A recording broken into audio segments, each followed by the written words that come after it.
Se dice que ninguna otra ciudad del mundo puede equipararse a Roma por sus riquezas artísticas, históricas y arquitectónicas. Roma parece tenerlo todo, desde catedrales que inspiran asombro hasta las ruinas espectrales de un imperio perdido.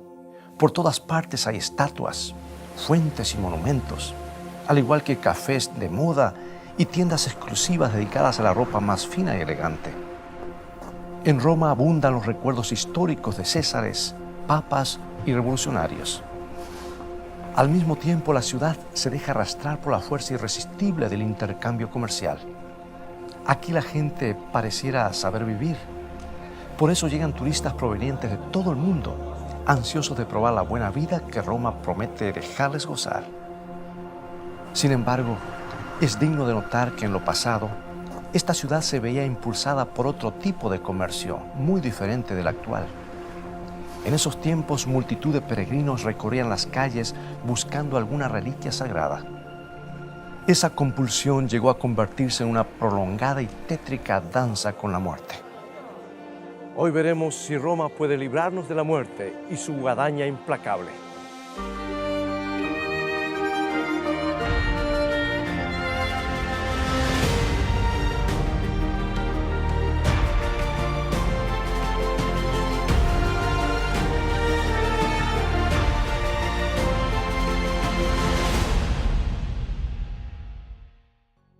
Siglos más tarde, los recuerdos de la Virgen María todavía tienen buena venta en las calles cercanas al Vaticano. Hay estampas y efigies de todos tamaños y aspectos, al igual que rosarios y velas. Muchos creen que estos objetos les ayudan a elevar sus oraciones al cielo. Pero lo que hay en venta hoy en Roma no es más que unas gotas comparado con el caudal inmenso que inundaba esa ciudad siglos atrás. Era un negocio de tales proporciones que aún hoy es difícil imaginar. Veamos, por ejemplo, en el año 1300, el Papa Bonifacio VIII declaró ese año como el Año Santo, y a los peregrinos que hiciesen una peregrinación por 12 meses les sería otorgado un perdón especial sobre sus pecados. Como resultado, día y noche estas calles se mantenían repletas de gente. En las iglesias los peregrinos formaban largas filas para honrar alguna reliquia famosa. Contemplaban con reverencia un pañuelo que, según decían, Santa Verónica había usado para limpiar el sudor de la frente de Cristo en camino al Calvario. Los visitantes tiraban monedas en el altar de una iglesia llamada San Pablo Extramuros. Los sacerdotes usaban grandes rastrillos para recoger los donativos. Los peregrinos compraban también reliquias, amuletos, recuerdos, velas y efigies de santos. La presión de las multitudes que procuraban comprar esos objetos era tal que a veces algunos de ellos morían aplastados. Pero todo esto generaba inmensas ganancias para la iglesia. Millones de personas de todos los rincones de Europa invadían la ciudad y el torrente de sus donaciones colmaba los cofres de sus iglesias y comercios. ¿Qué energía mantenía todo este comercio en movimiento? Era algo llamado penitencia. En la Edad Media, la penitencia se convirtió en una lúgubre e interminable danza con la muerte. Y para comprender cómo las cosas llegaron a tal extremo, comencemos con una idea bíblica, la idea del arrepentimiento. Escuchemos las palabras de San Pablo en 2 Corintios capítulo 7, versículo 10, y nos dice: porque la tristeza que es según Dios produce arrepentimiento para salvación, de que no hay que arrepentirse, pero la tristeza del mundo produce muerte. Sí, el Nuevo Testamento explica que el arrepentimiento es un paso que conduce a la salvación. Una persona se siente triste por sus pecados, por su separación de Dios. Luego se arrepiente, resuelve dejar su egoísmo y volverse a Dios. Acepta entonces la salvación gratuita que Dios ofrece a todo pecador arrepentido. Junto con el arrepentimiento está la idea de hacer restitución, de tratar en lo posible de reparar los daños y pérdidas que hayamos causado. Y cuando un deshonesto recolector de impuestos llamado Zaqueo cenó con Cristo, se sintió inspirado a hacer esta promesa registrada en San Lucas, capítulo 19, versículo 8. Si en algo he defraudado a alguno, se lo devuelvo cuadruplicado. Ahora, es bueno tratar de ayudar a alguien que hemos hecho daño, haciendo restitución, aliviando en algo el dolor que hayamos causado. El arrepentimiento y la restitución son principios establecidos en el Nuevo Testamento. Pero en la Edad Media, la Iglesia transformó estos conceptos en algo muy diferente que conocemos como penitencia. Básicamente, hacer penitencia es tratar de pagar a Dios por nuestros pecados, es decir, borrar nuestras transgresiones por nuestros propios medios usando nuestros propios recursos. Y para mucha gente, este intento fue un desastre. La restitución a nuestros semejantes es una buena idea. La restitución a Dios es muy mala idea. Este es uno de los lugares donde a través de los siglos muchos han hecho penitencia. Este edificio, que data del siglo XVI, encierra la escalera sagrada. Según la tradición, estos son los escalones que Cristo ascendió en el palacio que Pilato ocupaba en Jerusalén. Se decía que Santa Elena, la madre del emperador Constantino, los había hecho traer hasta acá. Y con el paso de los siglos, los 28 escalones originales han sido desgastados por las rodillas de millones de peregrinos. Ahora están cubiertos con madera. Los peregrinos subían de rodillas una y otra vez para pagar por alguna maldad que hubieran cometido. Se han inventado muchos términos religiosos para designar esta práctica, pero a fin de cuentas, la verdad es lo que hemos dicho. Los penitentes procuraban mejorar sus probabilidades de salvación. En esa época, las probabilidades no parecían ser muy favorables al pecador. Según el historiador Paul Johnson, la mayoría de los predicadores de la segunda mitad de la época medieval calculaban que los salvados eran 1 por 1000 a 1 por cada 10.000. En consecuencia, la gente intentaba cosas sumamente difíciles con tal de pertenecer a ese grupo tan especial. Después de todo, estaban tratando de compensar a un Dios cuya justicia era infinita. Algunos se sometían a ayunos interminables, otros se iban a largos peregrinajes. A un pecador se le dijo que debía hacer un peregrinaje encadenado hasta que las cadenas se gastaron al punto de caerse solas. Sabes, los principios del Nuevo Testamento podrían haber protegido de esos abusos a los creyentes. Escuchemos lo que San Pablo nos dice acerca de lo que podemos traer a Dios como restitución. Lo encontramos en Efesios capítulo 2, versículos 8 y 9, y dice así: Por gracia sois salvos por medio de la fe, y esto no es de vosotros, pues es don de Dios, no por obras para que nadie se gloríe. O sea que la salvación es un regalo. No la obtenemos directamente o indirectamente a cambio de algo que nosotros hayamos realizado o logrado.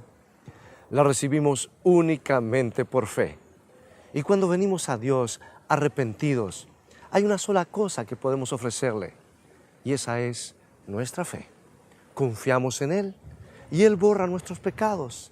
Eso sí es lo único que importa.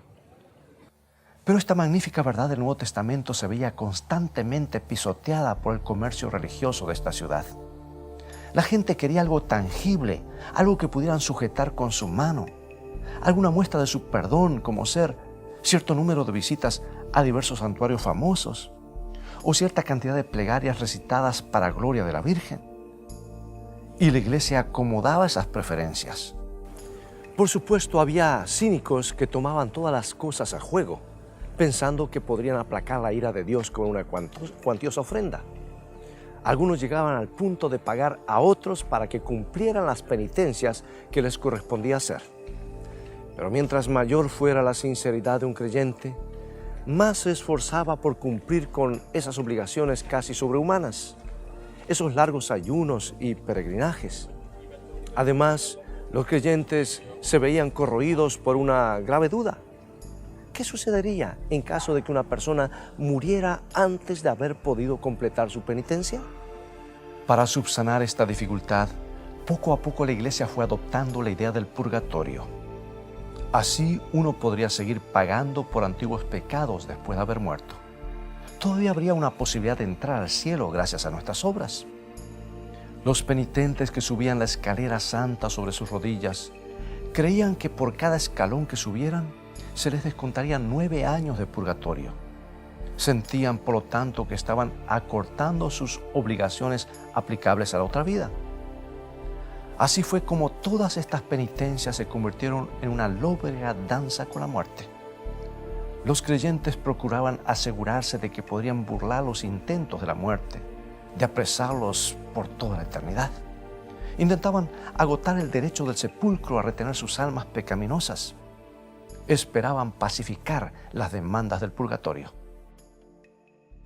Pero aquí en las montañas del noroeste de Italia, un grupo de individuos no participaba en esa danza con la muerte.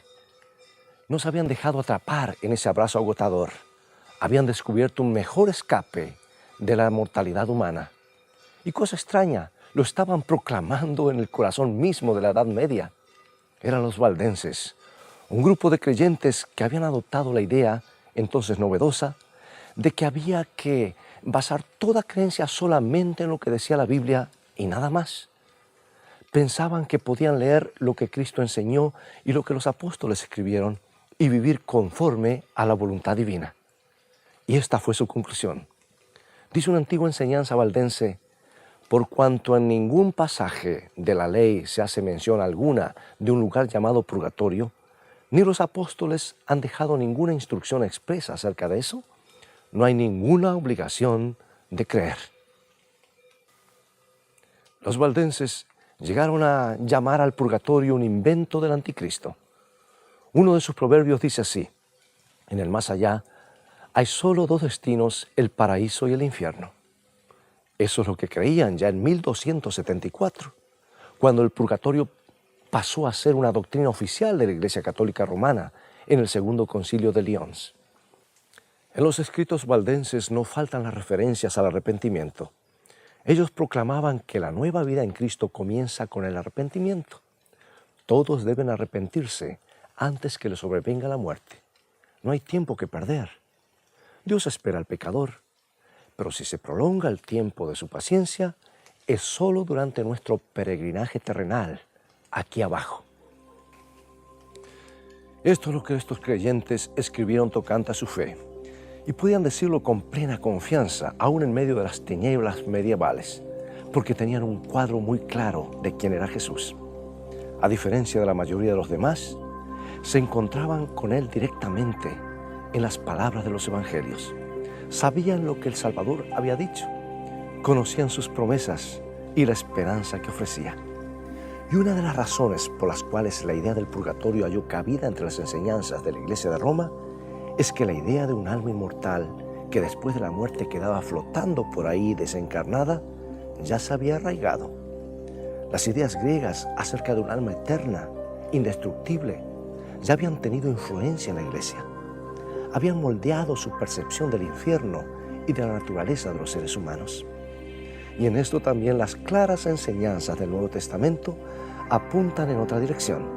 Jesús, por ejemplo, se refería con insistencia a la muerte como un sueño, un estado de inconsciencia.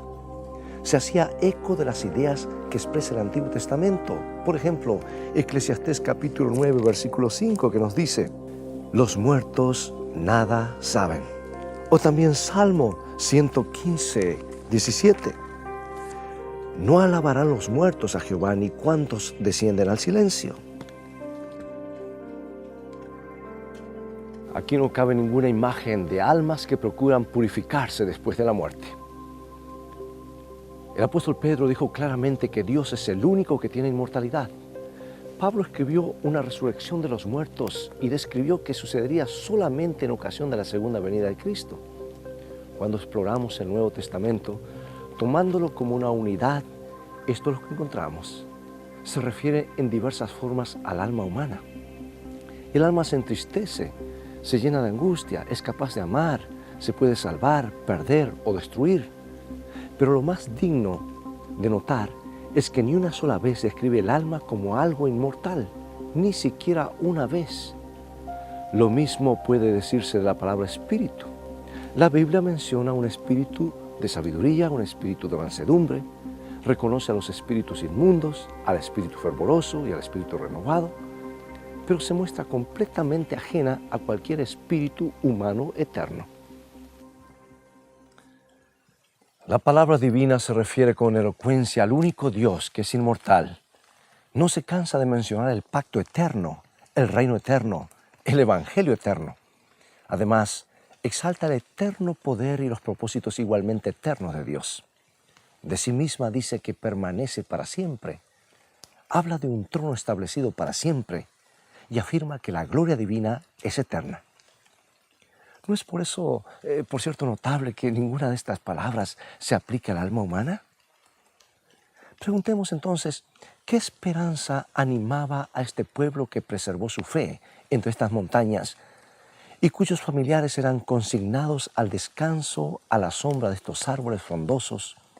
Bien, los valdenses vieron que una cosa brillaba con gran claridad en el Nuevo Testamento, a saber, la esperanza de vida eterna en Jesucristo. Es innegable que la Biblia nos presenta una esperanza muy clara de inmortalidad, de vivir para siempre. Pero esa esperanza siempre se halla conectada a la persona de Jesucristo. Se habla de la vida eterna como un regalo de Jesús.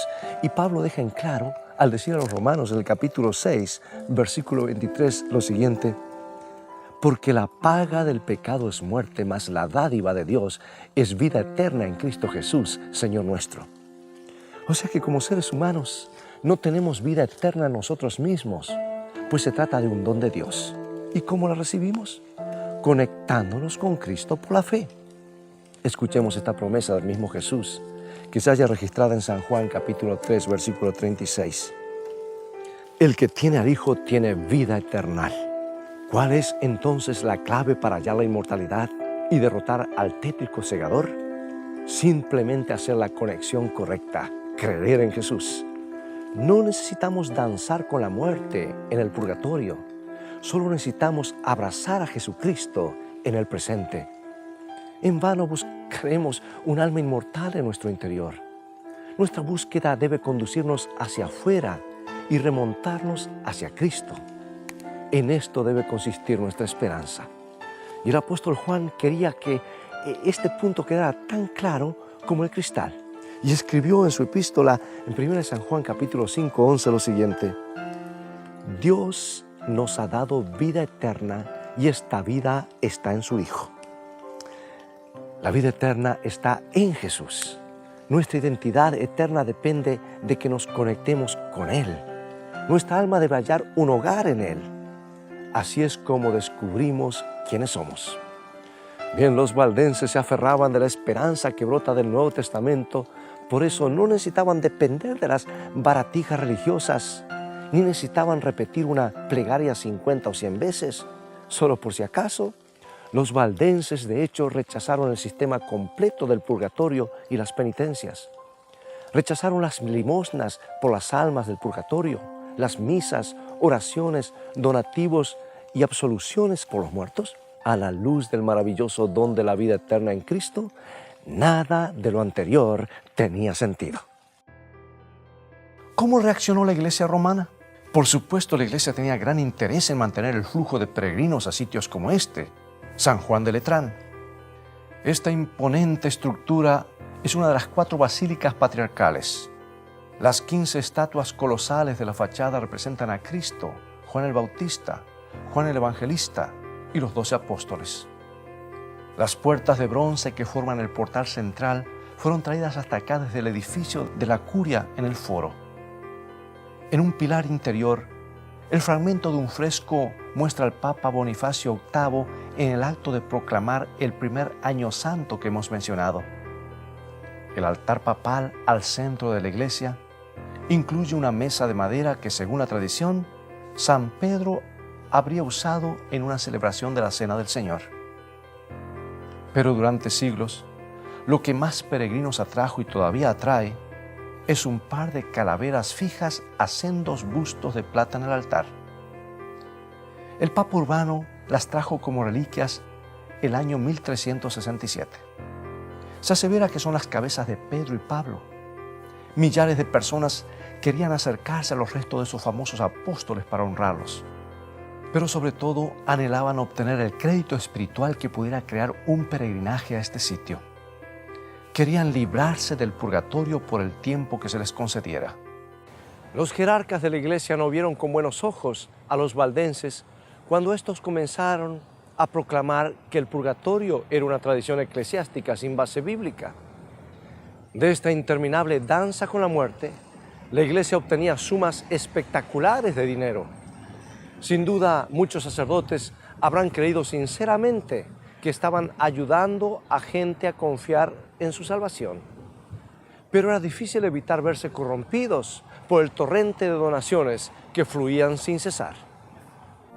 Y uno de los que se corrompieron con todo ese comercio religioso fue el Papa Inocencio VIII. Bajo su reinado, el sistema de indulgencia se convirtió en un impuesto que la Iglesia cobraba por el pecado.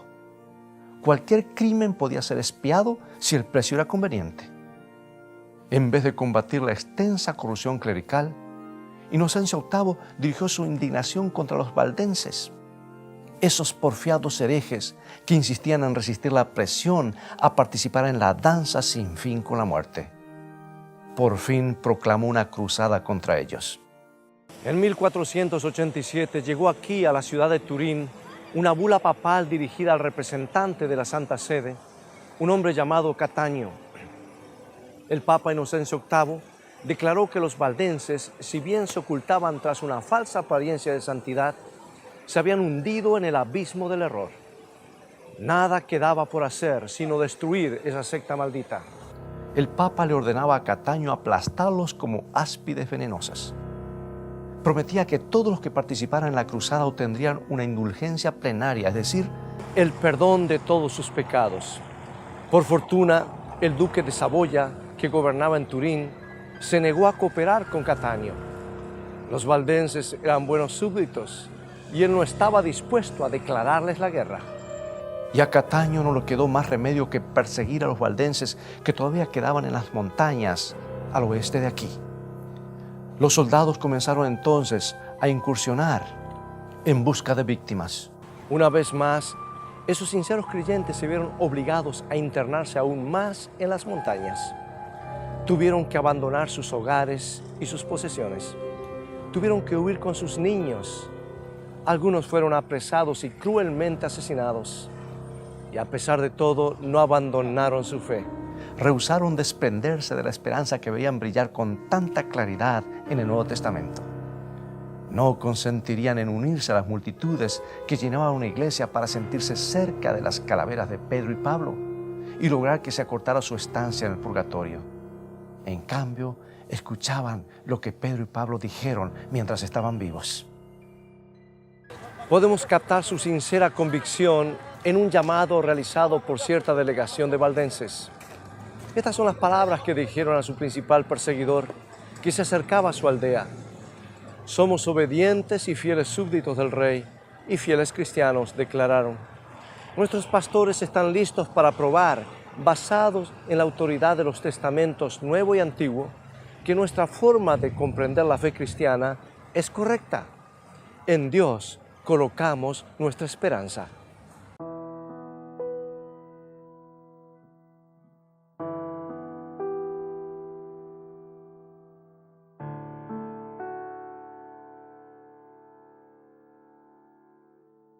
Los valdenses mantuvieron esta esperanza aún mientras adoraban en esta iglesia de la cueva, escondida en el Valle del Piemonte. A menudo tuvieron que venir hasta este lugar a adorar a Dios en secreto, en tinieblas, abrazando a sus pequeños, atentos al rumor de los soldados que se acercaban. Y a pesar de todo, siguieron compartiendo su esperanza y no dejaron de elevar sus alabanzas a Dios. En una cueva similar a esta, la cueva de la capilla de Dauphin, un numeroso grupo se había refugiado. La entrada se hallaba muy alto en un acantilado y parecía inalcanzable para los soldados. Los valdenses habían almacenado alimentos y otras provisiones, pero de algún modo, eventualmente los soldados lograron alcanzar la entrada. Sin embargo, a pesar de estar bien armados, no quisieron seguir a su presa al interior de la cueva. Lo que hicieron fue encender una gran fogata a la entrada. El humo se introdujo y sofocó a 3,000 hombres, mujeres y niños. Sus vidas se apagaron por un tiempo. Sus himnos han dejado de ascender. Esos creyentes perecieron en forma trágica, pero no habían pasado sus vidas en una tétrica danza con la muerte. Habían sido capturados por una esperanza viva, la esperanza de vida eterna en Cristo. Esa esperanza transformó a esos campesinos y obreros comunes en gente extraordinaria y de extraordinario valor. Les permitió montar una valiente resistencia en estos montes, una resistencia que haría brillar su luz por varios siglos antes de la Reforma. Pregunto, ¿tenemos esa clase de esperanza en nuestro corazón hoy? ¿O estamos tratando de aventajar al implacable segador usando nuestros propios métodos? ¿Estamos tratando de negociar con Dios? O peor aún, ¿estamos jugando con Dios, esperando ganarle la partida? Hoy te invito a aceptar con sencillez la promesa de vida eterna en tu único Salvador, Jesucristo. Te ruego que pongas tu esperanza en la inmortalidad que traerá a todos los creyentes en su segunda venida, y te insto a poner con firmeza tu confianza en aquel que conquistó la muerte en nombre de cada uno de nosotros. Realmente no hay otro camino. Permite que Jesús ponga hoy en tu corazón su esperanza de vida eterna. ¿No quieres hacerlo ahora mismo mientras oramos? Querido Padre nuestro, somos débiles y pecaminosos. Somos mortales. No hay manera alguna en que podamos burlar a la muerte. No tenemos ninguna forma de compensarte por nuestros errores. Por eso aceptamos con sencillez el perdón que nos ofreces con tanto amor. Acéptanos como creyentes arrepentidos y guárdanos seguros en tus brazos todo el camino hasta que envías a tu Hijo en gloria. Lo pedimos en el nombre de nuestro Señor Jesucristo. Amén.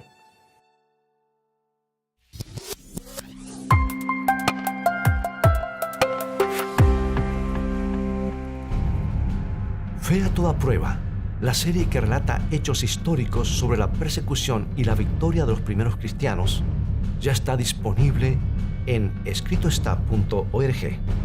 Fe a toda prueba, la serie que desafiará tu fe.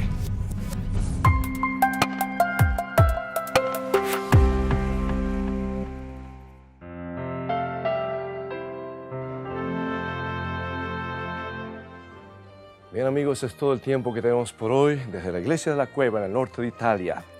En los valles y montañas del Piamonte llegó el momento de despedirnos. Recuerda, escrito está, no solo de pan vivirá el hombre, sino de toda palabra que sale de la boca de Dios.